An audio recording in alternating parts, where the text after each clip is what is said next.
filmer den så, ja. Jeg har fået et job. Hvad så? Jeg har fået et job på Est. 3-1. Skal det godt? Ja. Tak. Nej, jeg mener, det er lovligt, altså. Ja, det er godt arbejde. Nej, men altså, jeg mener, det er... Så er det jo godt, det er mig, der står med den. Ja, ja. Det er faktisk lidt pudsigt, det kommer jeg i tanke om nu. Det er da egentlig lidt pudsigt, er det ikke? Jo, det er det. Ja. Hej.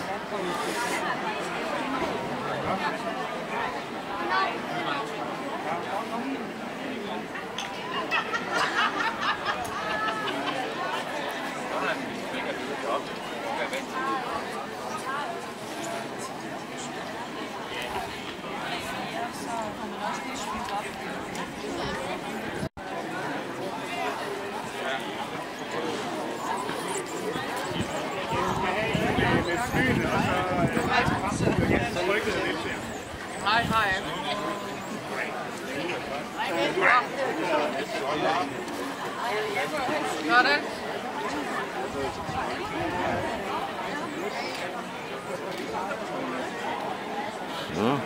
Ja, det skal det.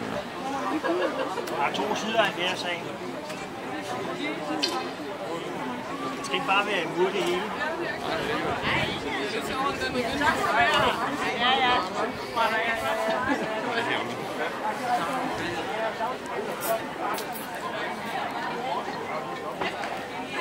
Ja.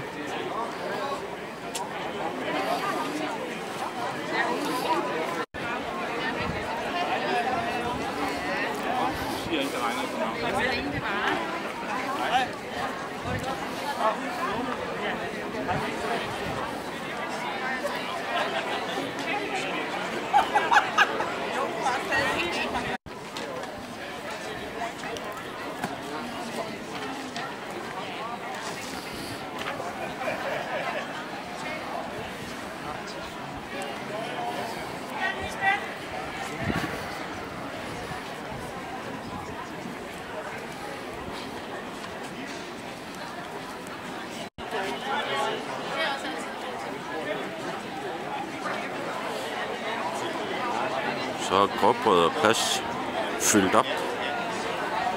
Det skulle ellers have været på Flakhaven, der på Rådhuset der, men af en eller anden grund er det blevet flyttet hertil, og jeg ved ikke lige hvorfor, men det finder jeg ud af senere.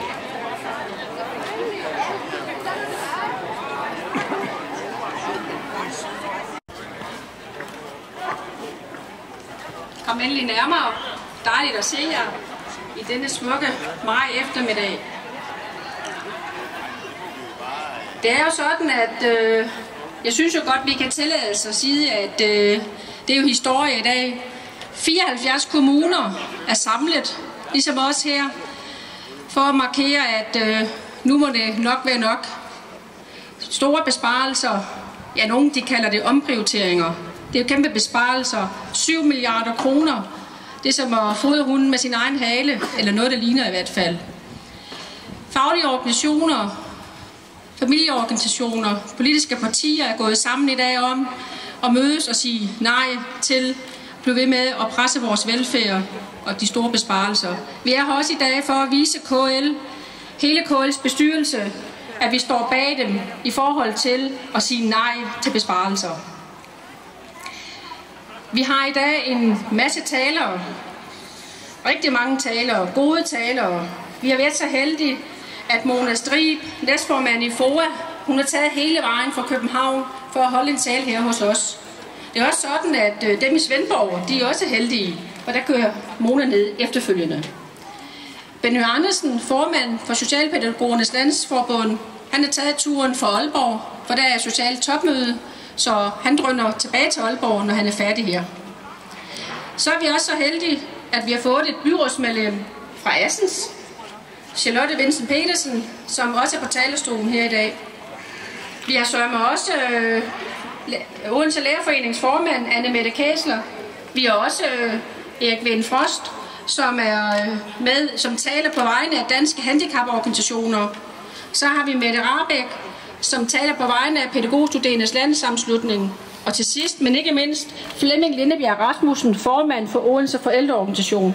Så jeg synes, det er virkelig en flot bredde af talere, og tak skal I have, fordi I vil komme her i dag. Det er sådan, at der vil være noget musik ind imellem talerne, og vi har også en fællessang til KL, som vi håber alle vil være med til at synge. Så det er okay, men I kan godt trække lidt tættere på. Det tror jeg vil være rigtig fedt for talerne, så de kan give den gas. Er I klar til den første taler? Ja. Jeg giver hermed ordet til Mona Strib.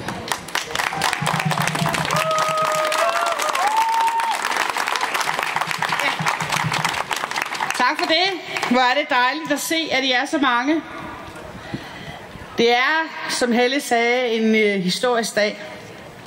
Egentlig sådan en dag, hvor man kan blive lidt glad for, at man så mange steder formår at præstere sådan en egentlig manifestation, protesten mod de fortsatte besparelser i den offentlige sektor. Egentlig så lever vi jo i et lille smørhul. Et lille trygt Danmark, hvor vi i hvert fald har kendt til at være trygge. Hvor vi har vidst, at hvis vi blev syge, så fik vi hjælp. Hvis vi blev ledige, så fik vi hjælp.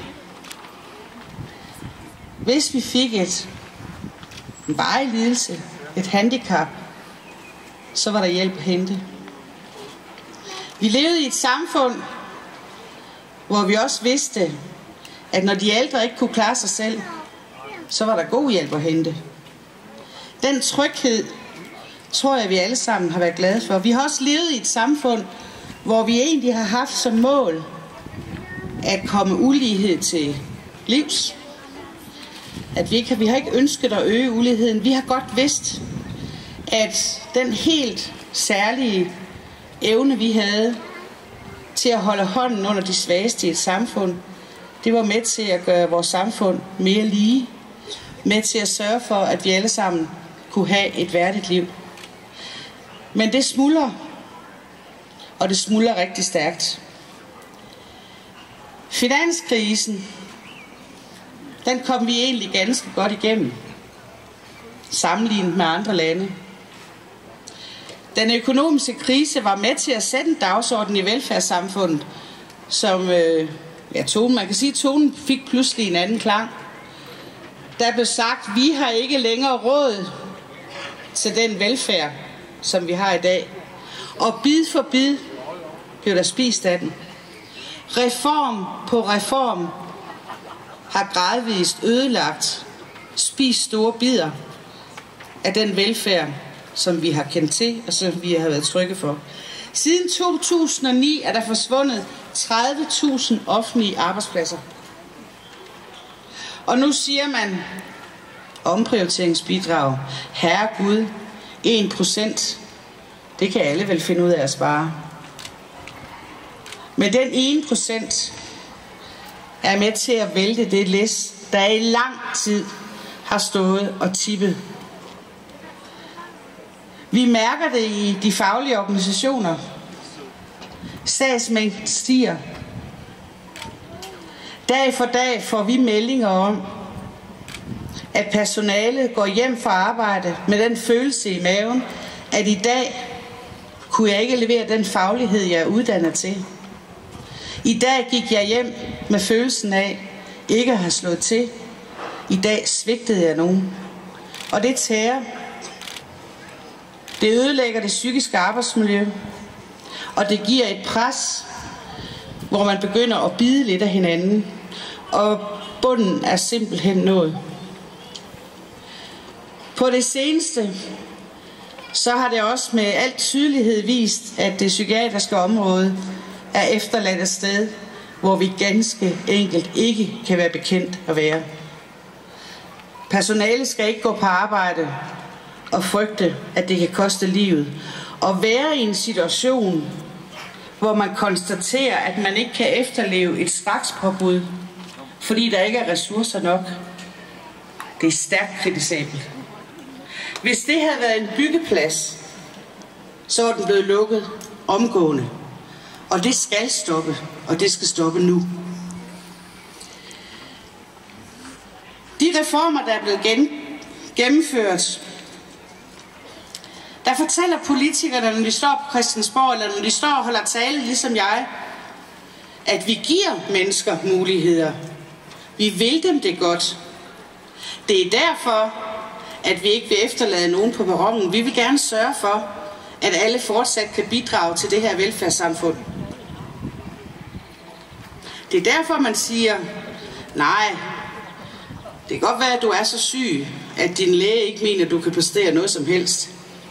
Alligevel så synes vi, at du skal i jobprøvning. Alligevel så synes vi, at du godt kan komme i sengepraktik, for kan du ikke holde til at sidde eller stå en hel dag, så tag en seng med på arbejde. Det er ud over alle grænser tåbeligt. Jeg har set, da jeg kom her i dag, en meget fin udstilling, der står her rundt omkring med sko. Hvert par sko repræsenterer en menneskeskæbne. Jeg vil tro, at vi kunne fylde den her plads gange 10 med lige så mange menneskeskæbner landet over, hvor vi i det danske velfærdssamfund simpelthen ikke har leveret det, der skal til, hvor vi ikke hjælper godt nok med at lade mennesker i stikken. Seneste skud på stammen af tåbeligheder, det er altså omprioriteringsbidraget. Og omprioriteringsbidraget, det kommer jo altså ovenpå et 10 år med skattestop.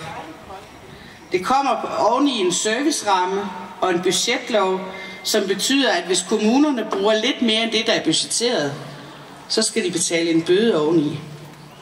Nu skal de altså også aflevere 1%. Det betyder, at de skal gennemføre besparelser på områder, der i forvejen er så trængt, at der i stedet for burde investeres i ressourcer. Så kan de måske få penge tilbage. Og der er det giver simpelthen rigtig god mening lige nu, at vi på tværs af faggrupper, på tværs af politisk farve, står sammen om at få sagt nej til omprioriteringsbidraget. Og der skal vi simpelthen støtte landets borgmestre, der har haft mod nok til at stille sig op også og sige, det her, det kan vi ikke, det her, det vil vi ikke finde os i. Vi er en række organisationer, der er gået sammen om at, man kan sige, trække sløret væk fra det, man tror. Trække sløret væk fra virkelighedens velfærd. Al den sminke, der sådan bliver, når man i medierne kan se, at syge borgere vil ikke arbejde. Ledige borgere, de ville nok kunne finde på at finde et arbejde, hvis det var sådan, man fjernede deres forsørgelsesgrundlag.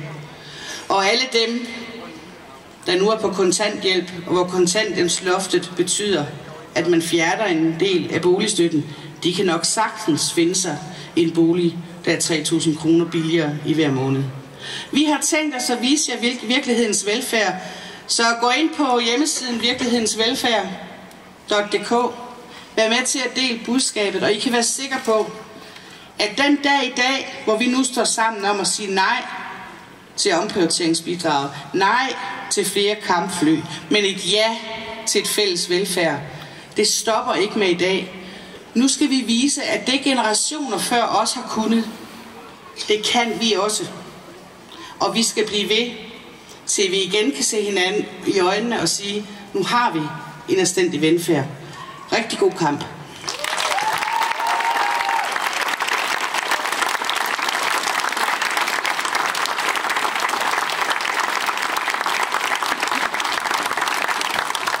Tusind tak til Mona. Jeg ved ikke, hvordan I har det, men i denne varme, så har jeg alligevel lidt gåsehud. Sikke en tale. Tusind tak, Mona.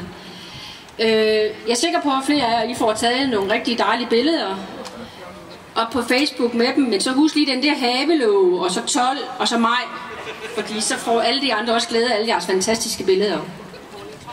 Så har vi en taler, og det er faktisk sådan, at han har faktisk gjort sig fortjent til at komme næste år og holde 1. maj-tale også, så vi har sådan en deal, hvis han nu holder en fantastisk god tale, hvad jeg er sikker på, at Benny gør. Men I ser også Benny næste år til 1. maj. Værsgo, Benny.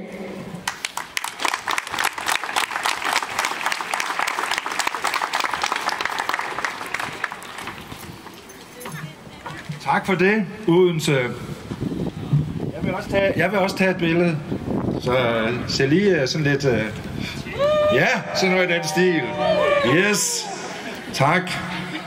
Jeg er jo til daglig formand for landets 40.000 socialpædagoger, eller næsten 40.000.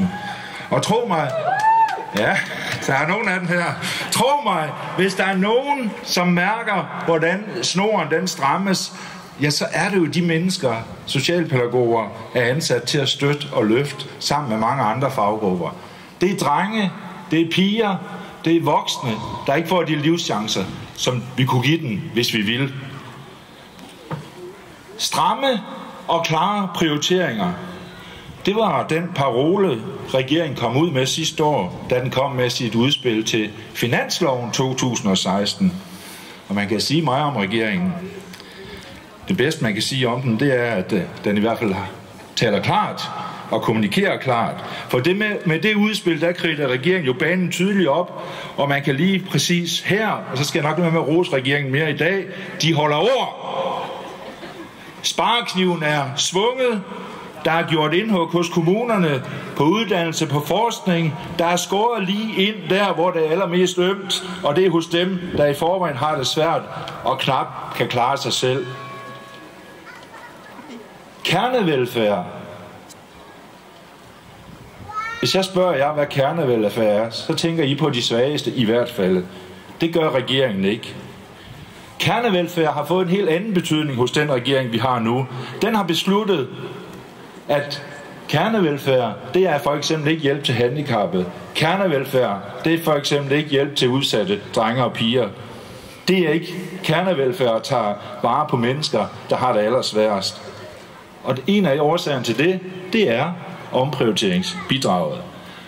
Jeg har haft fornøjelsen, det vil jeg sige, at være i Aalborg i dag til Kommunernes Landsforenings sociale topmøde, som det hedder. Og borgmester Thomas Adelskov, han startede sin hilsningstale med at sige, vi skal af med omprioriteringsbidraget. Ja.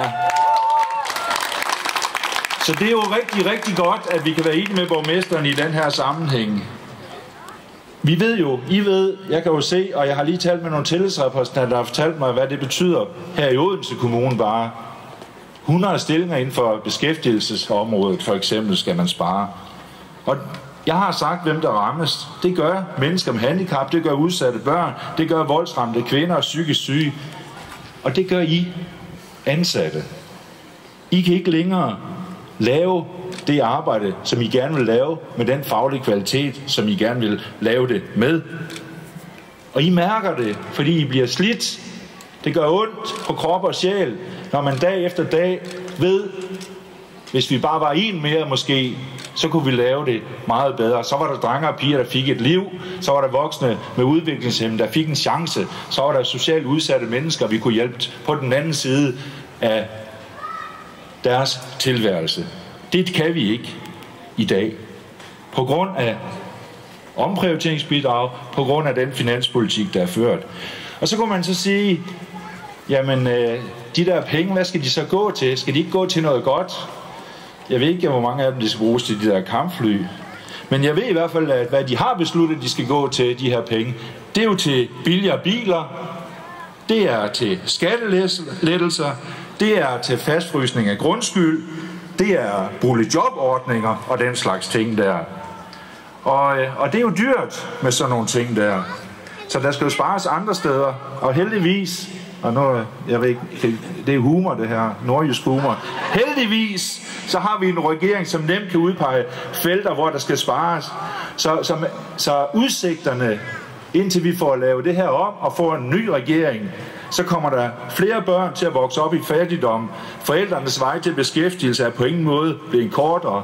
Og flygtninge, de mennesker, der flygter hertil fra nød og elendighed, som har rejst tusindvis af kilometer, har forladt familier, har forladt fædrelande, ja, dem afkræver vi deres værdigenstande med smykkeloven. Det kan vi simpelthen ikke være bekendt. Og ved I hvad, jeg synes faktisk noget af det aller værste, det er jo, at man på med den anden hånd, så lader man de store fisk gå. Jeg ved ikke, om I har fulgt med i alt det der Panama. Jamen, vi har skatteunddragelser fra store estimerede firmaer i Danmark, som simpelthen bare finder metoder, så de undgår at spytte i den store fælles kasse. Vi har set, hvordan rige kendte mennesker har dirigeret deres pengestrømme mod Panama og sørger for at lægge under radar, så de undgår at betale til fælleskassen, så de undgår at betale skat. Og det absurde er jo, at aldrig nogensinde før har vi haft brug for så mange penge i fælleskassen.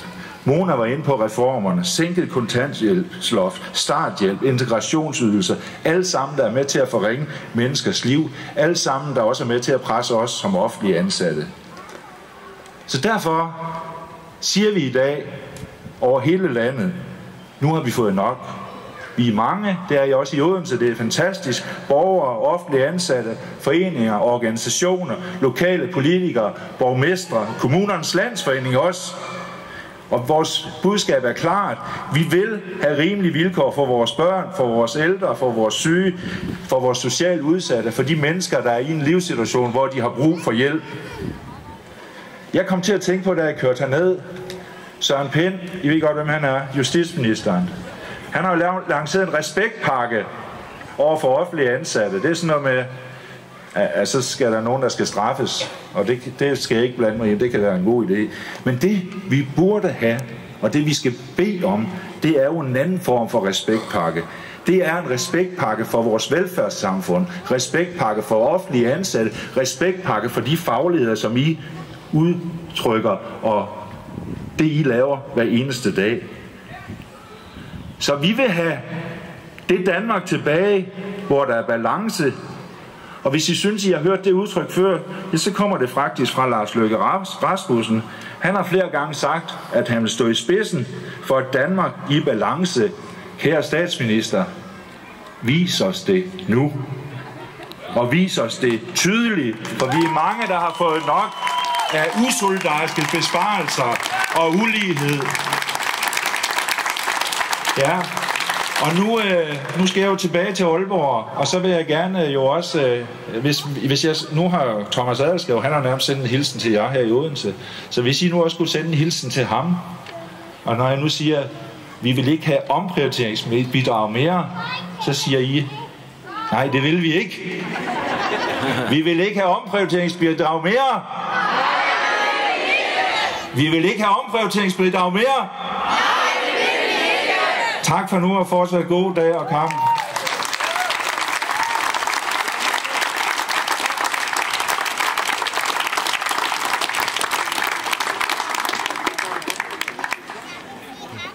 Benny, og rigtig god tur til Aalborg.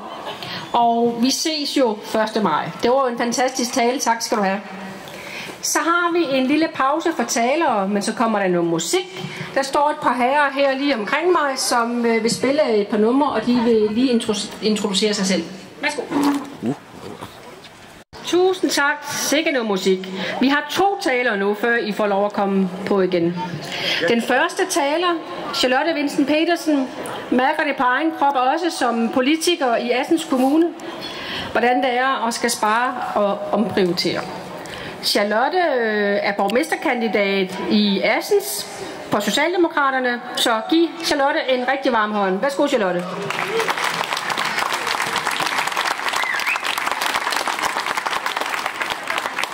Helt tæt på. Er det tæt? Ja. Ja, tak for velkomsten. Og tak fordi jeg må tale her i dag. Det er jo lidt atypisk, når jeg kommer fra Assens, men jeg er rigtig glad for det. Jeg forestiller mig, at jeg står foran en rigtig vigtig forsamling. Jeg forestiller mig, at jeg står foran kolde og varme hænder ansat i det offentlige. Folk, der har brug for velfærd, og folk, der er bekymret for vores velfærd. I marts måned, der var vi nogle kommunalpolitikere, der var samlet til topmøde i Aalborg. Her blev der et flertal for et forslag, der gav KL's forhandlere et stærkt rygstød. Det skal de bruge nu, når de skal ind til forhandlingerne med Claus Hjort Frederiksen om kommunernes fremtidige økonomi. Signalet var klart, signalet er klart. Vi vil ikke minusvækst. Vi vil have et resultat, der giver kommunerne tilstrækkelig mulighed for at levere kernevelfærd til borgerne.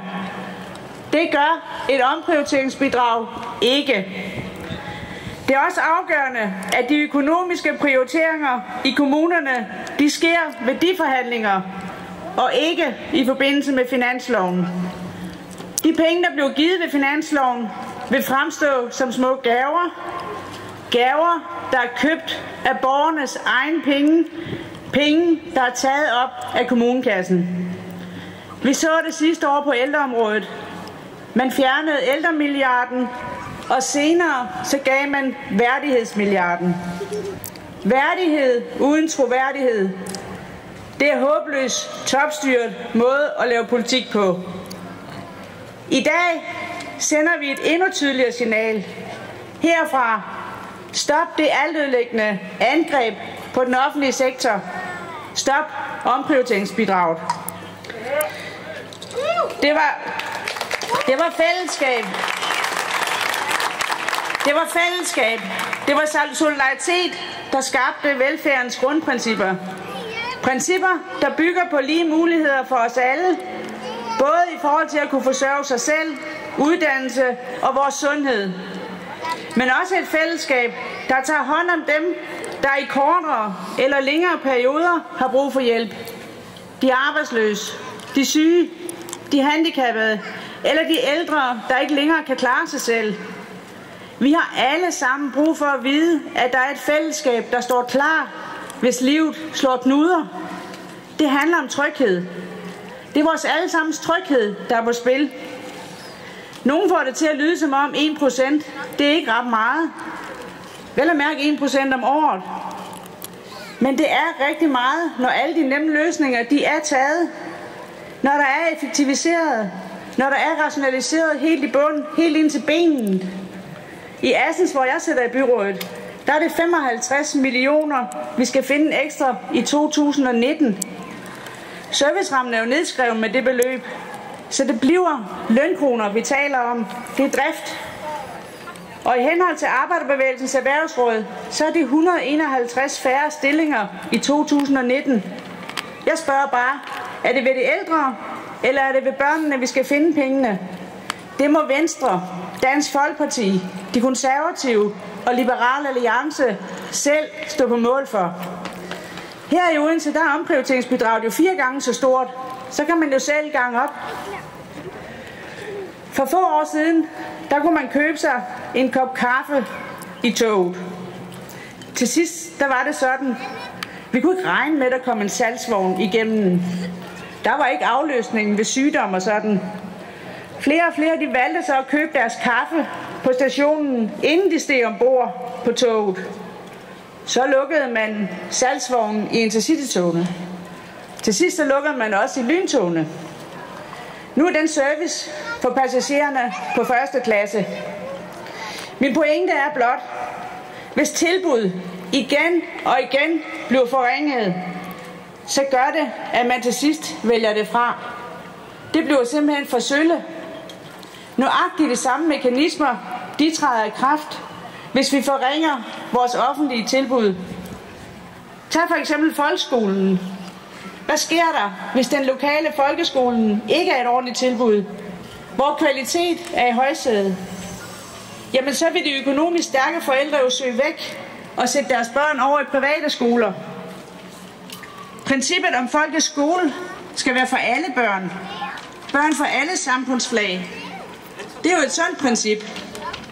Det der med, at børn mødes og bliver mere robuste af at arbejde sammen med nogen, der ikke helt ligner dem selv, eller ikke kan det samme som dem selv.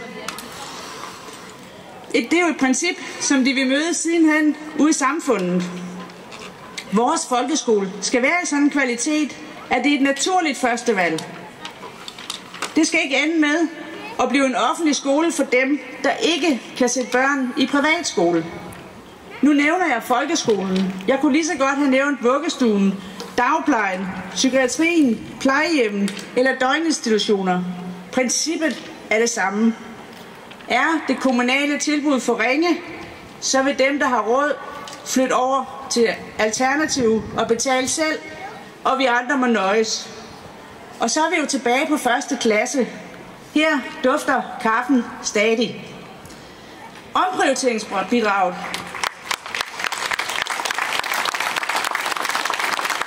Omprioriteringsbidraget, det skubber i den retning. Og i mine øjne er det selvfølgelig en forkert retning. Men det er den retning, de borgerlige vil. Det er den vej, regeringen går, og de er godt støttet af DF. Senest 1. maj var DF ude og flirte med Socialdemokraterne. De forsøgte sig med at komme til at fremstå som et socialt progressivt parti. Det er de ikke. De viser gang på gang, at de siger et og gør noget andet. De har før lagt stemmer til en asocial skattereform. Den, der efterfølgende blev døbt rødvinsreformen. DF lagde stemmer til genopretningspakken, der forringede både efterløn og dagpengene. De er skyld i, at nogle ældre mister deres boligydelse eller dele af den. Og de har lagt stemmer til et kontanthjælpsloft, der giver flere fattige borgere og ikke mindst flere fattige børn. Og så er det den direkte årsag til, at vi står her i dag. Selvom de gik til valg på et vækst på 0,8%, så er de altså medunderskriver på, at kommunerne skal spare på den nære velfærd på grund af omprioriteringsbidraget. De er uld i forklæder.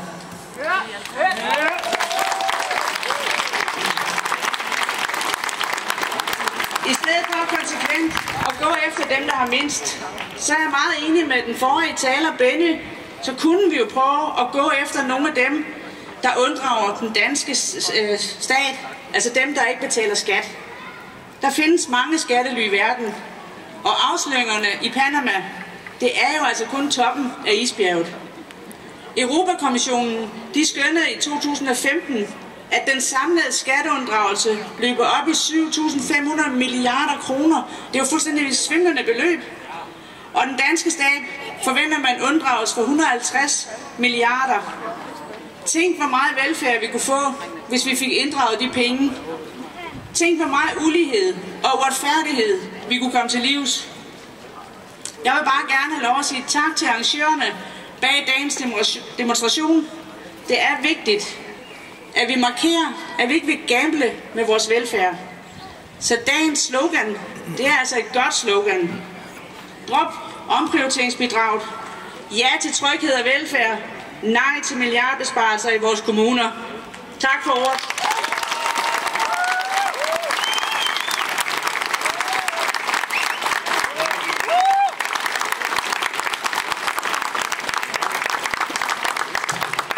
Tak til Charlotte. Du er godkendt som borgmester i Assens. Den næste taler, Anne-Mette, du står her. Anne-Mette fra Odense Lærerforening. Værsgo, Anne-Mette.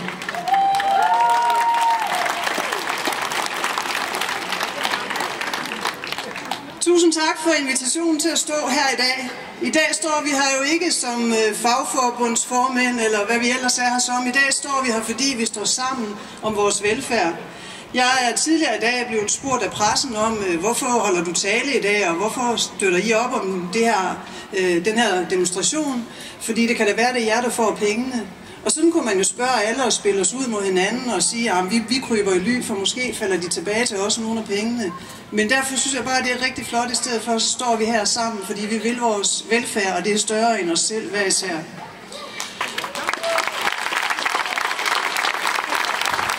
Og vi må spørge, er Danmark et fattigt land, der ikke har råd til at give vores børn og unge en god opvækst og en god uddannelse? Er Danmark et fattigt land, der ikke har råd til at passe ordentligt på vores syge og ældre? Eller er Danmark et fattigt land, der ikke har råd til at sikre de svageste i vores samfund? Nej, nej og er der nej. Vi har råd til velfærd, hvis vi alle vil bidrage til fællesskabet. Hvis de rigeste og virksomhederne betaler den skat, de skal, flere har jo været inde på Panama, og hvis vi alle sammen står sammen om at ville velfærden, så stop den retorik om fattig Danmark. Stop den retorik om, at det offentlige er en belastende udgift, og at de offentlige ansatte er andenrangs medarbejdere. Vi har et velfærdssamfund, som vi skal værne om sammen. Som generationer før os har bygget op. Hvor der er lige adgang til uddannelse, til vores sundhedssystem og et sikkerhedsnet, hvis vi rammes af uheld. Det kræver, at vi alle bakker op om velfærden, om det offentlige og om de offentlige ansatte. Kun ved at vi står sammen, kan vores velfærdssamfund løfte opgaven. Kun ved at deles om opgaverne, ansvaret og udgifterne, kan vi sikre et velfærdssamfund, som vores børn kan bygge videre på. Og kun ved, at de offentlige ansatte påtager sig de borgernære opgaver, passer på vores børn, vores svage og ældre, uddanner vores børn og helbreder os, når vi er syge. Kun sådan kan de privatansatte få rum til at tjene penge til vores velfærd. Hvis det er det velfærdssamfund, vi ønsker, hvis det er de værdier, vi sætter højst, så kæmp for det. Regeringen har, som vi alle ved, opfundet et nyt ord, omprioriteringsbidraget. Det kan lyde uskyldigt, men det er det langt fra. Reelt dækker det over helt urimeligt hårdt krav om kommunale besparelser. Alene i Odense betyder det besparelser på 85 millioner i 2017, stigende til 255 millioner kroner i 2019. Det vil betyde afskedelse af omkring 600 offentlige ansatte i Odense, hvor vi i forvejen er ekstra hårdt ramt af fyringer. Det er en trussel mod hele vores velfærd. Det er en trussel mod vores børn og vores unge, vores svage, syge og ældre. Og det er en trussel mod de offentlige ansattes fremtid. Omprioriteringsbidraget skaber endnu en gang unødig usikkerhed for mange, mange mennesker. Stop opdelingen af vores samfund i to modstandere, de private mod de offentlige. Undgå polarisering og kæmp for at investere i vores trygge Danmark. Fjern omprioriteringsbidraget og stop den lokale nedprioritering af hele den offentlige sektor. Tak.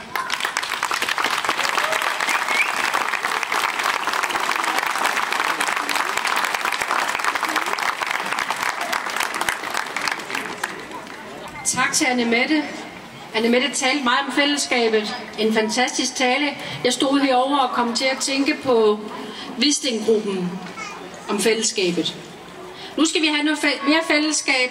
Vi skal have noget musik. Der er delt en sang ud. Der er ikke delt ud til alle, så hvis I lige kan kigge hos naboen, så kommer herrerne op her og skal nok synge for. Det skal jeg skåne jer for.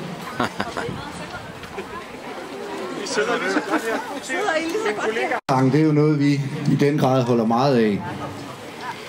Fællessang er også svært, fordi mænd og kvinder, de synger ikke i samme toneleje. Mænd, de synger dybt, og kvinder synger højt. Men vi har øvet hele natten, og tror, vi har fundet et toneleje, hvor vi alle sammen kan være med. Og så vil jeg lige huske at sige, at Claus og jeg og resten af Tankens Bager bakker fuldstændig op omkring et nej til omprioriteringsbidraget. Er I klar til fællessangen? Hvis der er nogen, der ikke kender melodien, så må I lige prikke til sidemanden og sige, hvad er nu det for en? Jeg tror, det er en sang, der er blevet skrevet i samarbejde mellem pædagoger og lærere og gode folk fra LO. Lad os gøre det. Hvis I skal kunne høre, hvad Claus spiller, så kommer der lige et stik i os.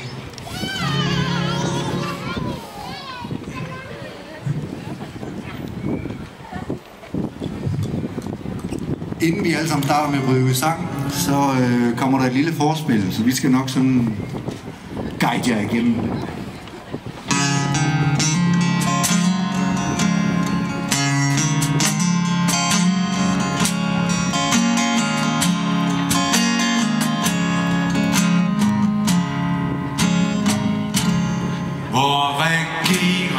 Vores regering svigter os.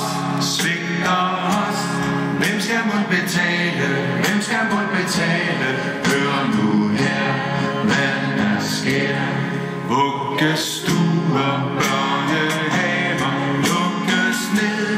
Det bliver ved. Selv på hospitalet knokler personalet, som I ved, de går ned. Nu er vi mange, som er stramme. Dagpleje med dem. Vi vil prioritere børn, der bor og bliver. Vågn nu op, stop nu op. Skolereformer, nye normer. I skal vide, det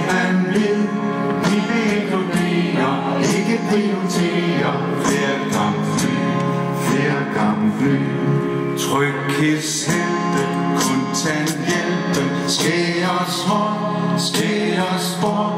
Fattige familier sulter uden midler, huslejen alle dem.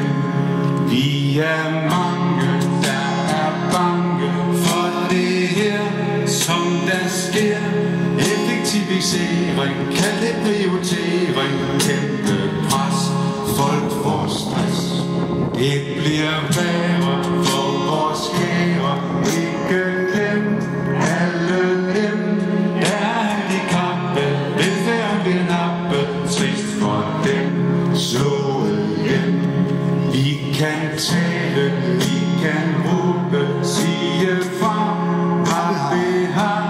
Hvad hvis man er sårbar, udsat ikke målbar, i rør eller hør. Kære KL, kig nu rundt, det gør ondt. Spar nu ikke mere, hvis det skal fungere. Hold nu op, vi siger stop. Hold nu op, vi siger stop. Endelig ja. Yes, så vil vi gerne have lov at fortsætte. Jeg smiler stadig, men jeg ser, at kærlighed er meget mere end er det sandheden, så vil jeg snart ikke mere. Hvad jeg kan gøre, det er noget større.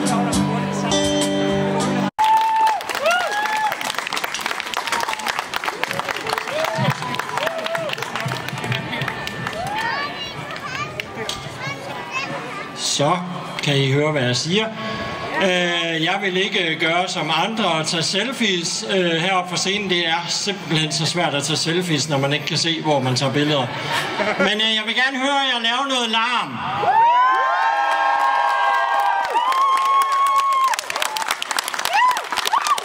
Tusind tak. Vi får nemlig brug for at lave rigtig meget larm. Jeg er 40 år gammel. Som nogle af jer måske så, da jeg gik op, så har jeg en blindestok. Jeg er født i 1975. Det vil sige, at jeg er barn af det her velfærdssamfund, som vi så gerne vil passe på. Og hvad var det nu lige noget? Hvordan var det nu, det var med det der velfærdssamfund? Jo, jeg blev født i 1975. Der havde jeg ganespalte. Så var mine forældre en lille smule udfordret, fordi når jeg fik mad ind igennem munden, så løb det ud igennem næsen. Og de havde jo 4 børn i forvejen, som de også skulle tage sig af. Og hvad er det, man gør med sådan et barn? Det vidste de da ikke noget om. Men det er der velfærdssamfundet, det træder til med sygehusbehandling, med en talepædagog, der kan hjælpe med at gøre, at jeg kan stå her i dag og holde tale, og I rent faktisk kan forstå, hvad jeg siger. Hvis man sparer talepædagogen, eller lægen, eller sygeplejersken væk, ja, hvordan går det så? Ja, så dør de børn, som ikke kan få hjælp til at beholde maden i sig. Eller de kommer til at ende som, undskyld udtrykket, grøntsager, der ikke kan gøre noget som helst. Det er ikke værdigt. Og da jeg så havde fået lært at tale, så synes mine forældre jo, at det var lidt mystisk med det her barn. Fordi de havde brugt en masse energi på at nu finde ud af, hvad det var med alt det der ganespalte. Det var meget mystisk med det her barn, fordi at han blev ved med at løbe ind i ting, og der må være noget galt. Igen, så trådte velfærdssamfundet til. Jeg kom til øjenlægen og fandt ud af, at han kunne faktisk heller ikke rigtig se noget. Og det var måske derfor, der var ligesom nogle ting, der var lidt mærkelige. Og der trådte en synskonsulent til at kunne hjælpe igennem skolevæsenet, så at jeg kunne komme til at gå i skole, og gå i skole på lige fod med alle andre, og få en uddannelse, og blive til det, som politikerne jo gerne siger, når de skal holde taler. Uanset om de er røde, blå, sorte eller grønne, at alle skal være med, og alle skal bidrage til samfundet. Jamen det kræver, at der er nogen, der hjælper dem, der har brug for hjælp.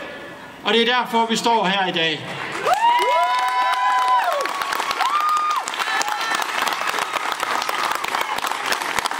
Når nu har snakket om, hvordan det var i 70'erne og 80'erne, det var fordi, det var dengang, jeg var barn. Nu er jeg selv far til 3 børn, og kan fortælle lidt om, hvordan det er at være far i dag, også til et barn, der har et handicap. Hvad er det, der sker i dag? Man hører om forældre, og jeg oplever det også selv, at man skal bruge uanet af energi.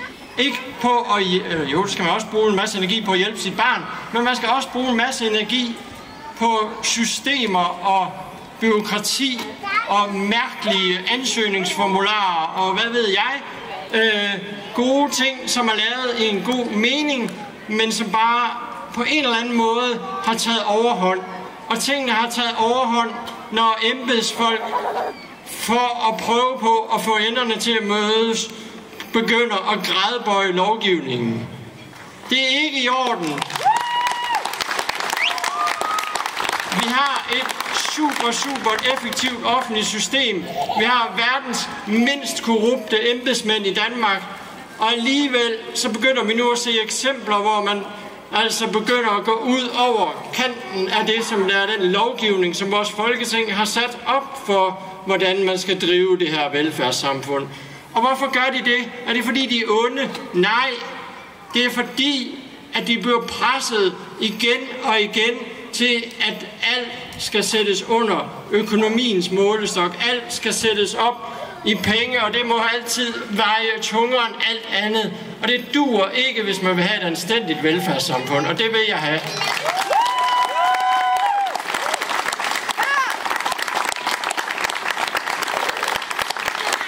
Nu er jeg så godt i gang med at tage udgangspunkt i mig og hvad jeg har oplevet. Så vil jeg fortsætte. Fordi hvad er det, der skal til for, at jeg så kan bidrage til det her samfund og være med på arbejdsmarkedet? Jamen, der skal nogle ting til. Der skal nogle hjælpeforanstaltninger til. Hvis ikke jeg får den hjælp, jeg har brug for, hvis ikke jeg får den støtte, jeg har brug for på mit arbejde, så kan jeg ikke passe mit arbejde. Hvis ikke jeg får den støtte, der er nødvendig for, at jeg kan gøre de ting, jeg skal gøre derhjemme, så kan jeg heller ikke passe mit arbejde, for så skal jeg bruge al min energi på at prøve på at få tingene derhjemme til at fungere. Og så har jeg ikke noget energi til at møde frisk og veloplagt på arbejde, og så bliver jeg alligevel fyret. Så derfor er det afgørende vigtigt, at dem, der har behov for hjælp, de kan få den hjælp. Og det er derfor, at vi kæmper imod det her omprioriteringsbidrag og alle mulige andre sparerunder. Kald det, hvad I vil. Jeg er ligeglad, de skal væk.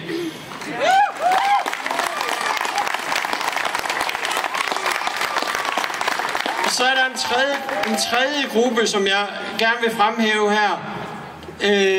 Jeg er her jo fordi, at jeg er med i det, der hedder Danske Handicaporganisationer, som er sådan en paraplyorganisation for nogle af 30 forskellige handicaporganisationer. Og det er altså sådan, at der er også nogle handicappede, der ikke er så ressourcestærke, eller har nogle ressourcestærke pårørende, der ligesom kan stå op for deres rettigheder. Og hvis der bliver skåret igennem benet, så er det dem, det går ud over aller først. Og det synes jeg er uanstændigt. Så derfor så siger Danske Handicaporganisationer nej til omprioriteringsbidrag, nej til besparelser, ja til anstændighed, ja til retssikkerhed og ja til et ordentligt, værdigt velfærdssamfund, vi kan give videre til vores børn. Tak for ordet.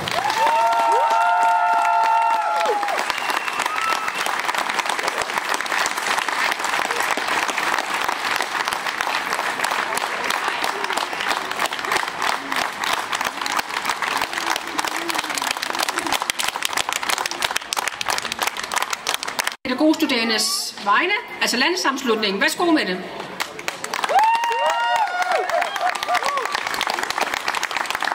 Tak. Jeg synes, det er lidt uretfærdigt, at jeg skal komme efter ham. Huha. Kære børn og unge, kære medstuderende, kære forældre og bedsteforældre. Velfærd vedrører os alle. Velfærd vedrører dig, som har børn i institution og skole. Det vedrører dig, der er studerende ligesom jeg. Det vedrører dig, der er i arbejde. Det vedrører dig, hvis der er sygemeldt. Det vedrører dig, hvis mand er arbejdsløs. Det vedrører dig, hvis bedstemor er på plejehjem. Og det vedrører dig, hvis barnbarn bor på en børneinstitution. Som pædagogstuderende, jeg løfter lige den her lidt op. Som pædagogstuderende oplever jeg allerede, hvilke konsekvenser de konstante nedskæringer på vores område har. Nedskæringer giver stress og dårlig arbejdsmiljø. Dårlig arbejdsmiljø giver sygemeldinger. Sygemeldinger betyder, at der skal løbes endnu stærkere. Og når der løbes stærkt, så løbes der desværre også om hjørner. Jeg beklager, men jeg har ikke noget at skifte dit barns blæ siden frokost. Jeg beklager, jeg har ikke haft tid til at give din mor et bad i dag. Jeg beklager, men jeg har haft så travlt, at jeg i forvirringen kom til at give dit barn det forkerte medicin. Jeg beklager, men der har ikke været tid til at være sammen med dit barn i dag, så hun har underholdt sig selv med en iPad. Men bare rolig. Jeg er sikker på, at hun nok skal bestå alle de tests, som konkurrencestaten kræver af hende. Er det fair? Er det velfærd? Vi befinder os desværre nu i en tid, hvor din og min velfærd ikke længere prioriteres. Der er råd til 27, ja. Der er råd til at bruge 27 milliarder kroner på kampfly. Men der er ikke råd til, at vi kan tage os ordentligt af vores børn. Der er råd til at betale for politikers underbukser, dyre telefonregninger og forretningsrejser til Cannes. Men der er ikke råd til, at vores bedsteforældre og vores ældre kan komme i bad hver dag. Der er råd til letbaner og lysreklamer. Men der er ikke råd til flere pædagoger eller lærere. Der er råd til store ministerpensioner. Men der er ikke råd til, at vi kan tage os af vores syge og vores udsatte. Er det fair? Nej. Er det velfærd? Nej, det er ej.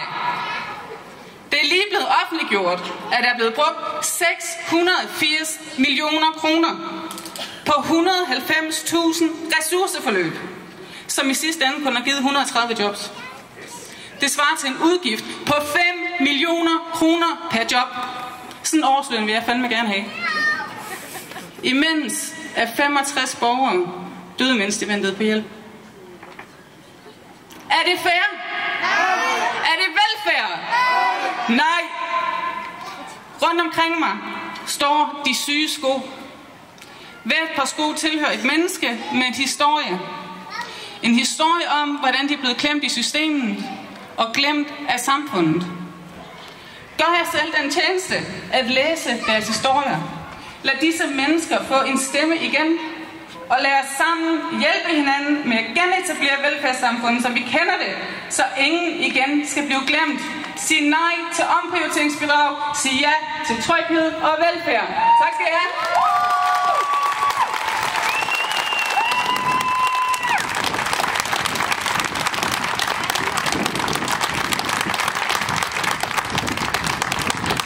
Sådan, Mette, og hun var nervøs. Det har hun slet ikke grund til at være. Fantastisk tale, Mette. Til sidst, men ikke mindst, så er det jo forældrene, der skal på banen. Flemming Lindebjerg Rasmussen er formand for Odense Forældreorganisationen. Værsgo, Flemming.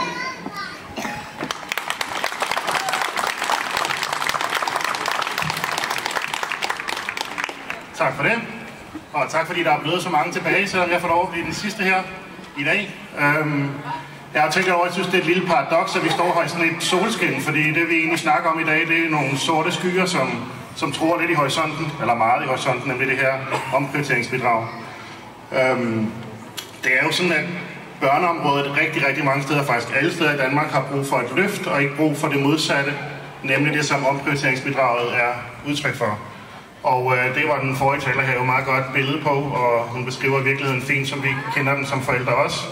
Nemlig at vores pædagogerne og pædagogmedhjælperne, der tager sig af vores børn i det daglige, er udsat for nogle urimelige dilemmaer i forhold til at tage stilling til, om de skal trøste lille Anne over i hjørnet, eller om de skal hjælpe med at skifte en blæ, eller om de skal stoppe en konflikt et tredje sted. Jeg synes faktisk, det er vigtigt, at vi lige stopper op og gør os klart, hvor det er, vi står. Altså det, vi beder om og håber på som forældre, det er jo ikke, vi er ikke der, hvor vi snakker om røde løber op til døren og gyldne vandhænder på toiletterne. Vi er der, hvor vi snakker om, at den helt basale velfærd for vores børn er ved at være i fare. Så derfor har vi brug for at stoppe op nu og stoppe det her omprioriteringsbidrag, inden det går helt galt. Børneområdet er, som jeg lige sagde, udpint gennem mange år. Det er tilfældet mange steder i landet, og i hvert fald her i Odense, hvor vi så sent som i januar stod samlet et andet sted i byen, nemlig over på Flakhaven, og demonstrerede også i tusindvis af mennesker dengang, og fik stoppet en sparerunde, en lille sparerunde i den sammenhæng her, men det er jo blot en ud af en lang række. Og det var et lille skridt frem ved den lejlighed, og derfor vil det være rigtig ærgerligt, hvis vi nu skal mødes af et kæmpestort skridt tilbage, som omprioriteringsbidraget vil være. Så derfor siger vi også stop omprioriteringsbidraget i Odense Forældreorganisation.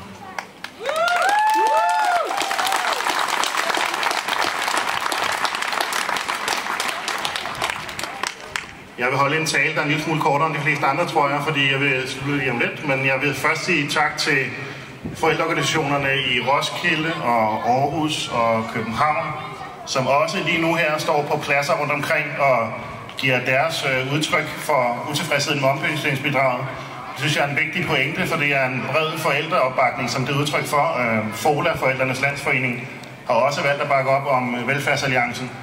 Så det er altså et bredt udsnit af forældre, som er ved at få øjnene op for, at velfærden er presset på en måde, som kan mærkes ude i dagligdagen. Og derfor vil jeg meget gerne lige bede om en klapsalve, som kan høres i de andre byer, hvor der står forældre lige nu.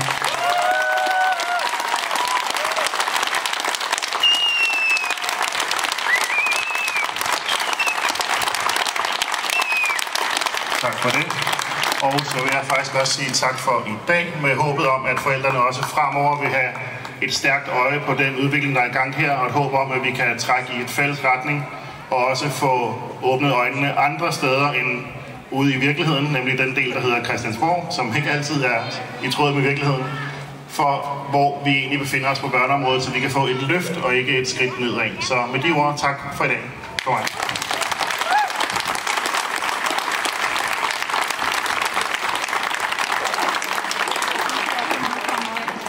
Også tusind tak til dig, Flemming.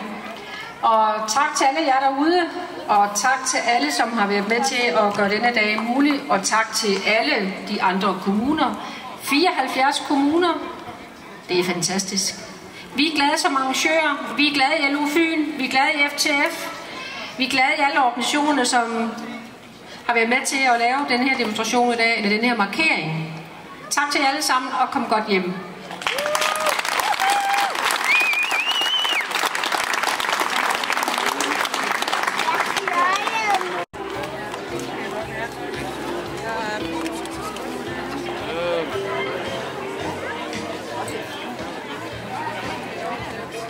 Jeg var med på de nye, som har haft det. Så vil jeg med på de nye.